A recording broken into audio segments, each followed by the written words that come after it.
Hello! So we're going to read Chapter 2 of Hank Zipzer today. So in our Chapter 1 video, we learned that Hank had to go to the principal's office because he got in trouble for being late to school again on the first day of 4th grade. So as we read today, we're going to do something a little different by asking some questions as we go along to help us understand a little better. But let's go ahead and get started. Are you ready? Okay, so Chapter 2.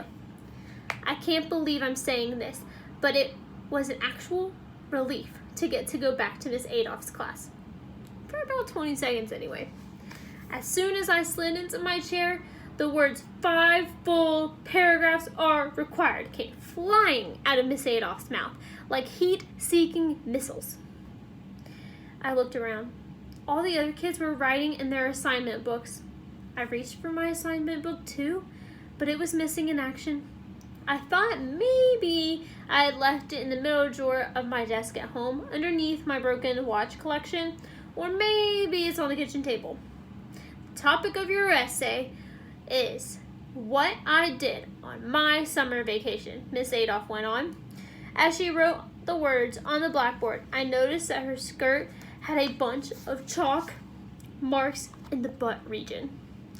That happened to teachers when they leaned against the blackboard, but I had never seen chalk marks like this one before. They looked like donkey ears. When I thought of Miss Adolph with a donkey on her butt, I couldn't help myself. I laughed out loud. Henry, I see nothing funny, Miss Adolph said. Of course she didn't. That's because she couldn't see her rear end. I bit my lip and I tried to concentrate.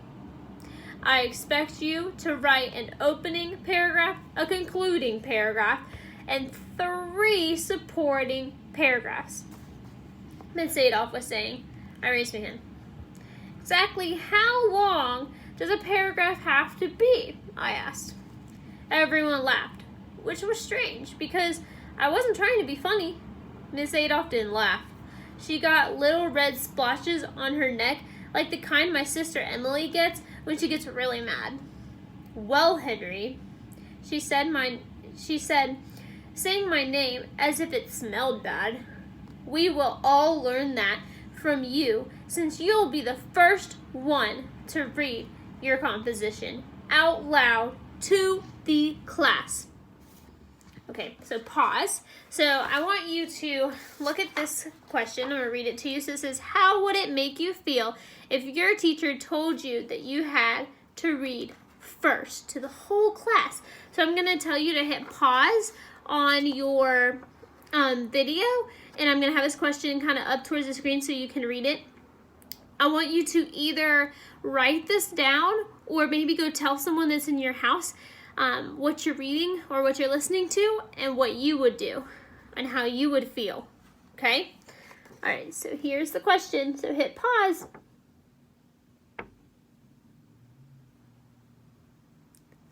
All right, thank you for participating. All right, so now that we have an idea of how it would make us feel, let's see what happened. Miss Adolph walked to her desk. She wore a lanyard around her neck with a small key on it. The key was silver and so shiny that she must have polished it every night. She slipped the lanyard off and unlocked the top drawer of her desk with the key. I wondered what could be in there that had to be locked up. I looked at Frankie, who knew what I was thinking. Maybe she got a big wad of cash in there, he whispered. Or jewels, said our friend Ashley Wong, who loved jewelry. But when Miss Adolph opened the drawer, the only thing she took out was her roll book. She picked it up and started writing. Henry Zipzer, Monday at 9:15. We will all look forward to hearing your essay. We will all look forward to hearing your essay then. Is that clear, Henry? Miss Adolph, I said. Do you think you could call me Hank? Why would I call you Hank when Henry is a perfectly fine name? She said. She locked her roll book and slipped the key back over her head. It's what my friends call me. Well, I am not your friend, Miss Adolph said, as if I hadn't known that already. As if I hadn't figured that out already. Okay, so we're going to pause one more time. So this time when you pause, you're going to answer this question. So it says, do you think Miss Adolph should call him Henry or Hank, and why?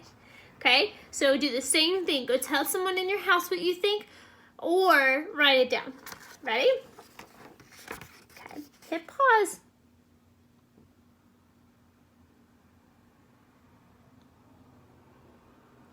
All right, thank you for participating in the last question.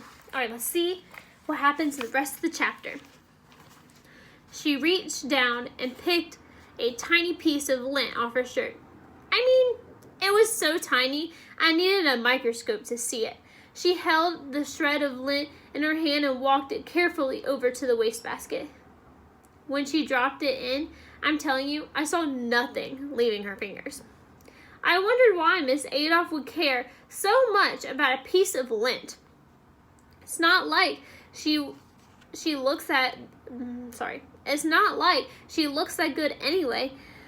All she ever wears is a gray shirt and a gray blouse. A gray skirt and a gray blouse, which matches her gray hair and her gray glasses, not to mention her gray face. Remember, class, that's 5 paragraphs, she said, and neatness counts. I'll be expecting your very best work. That includes you, Henry. Smile, Hank. I thought, nod your head up and down. You can do this. 5 paragraphs. What's the big deal? You've got 6 days. Oh, come on. Who am I kidding? I can't even write one good sentence. So how am I ever going to write an entire 5-paragraph essay? Miss Adolph might as well have asked me to ski down Mount Everest backwards, blindfolded, and butt naked. Okay, so that is all of chapter 2. So, you can tell me what you think and how you liked it if you want to. But make sure you come back for chapter 3. Bye!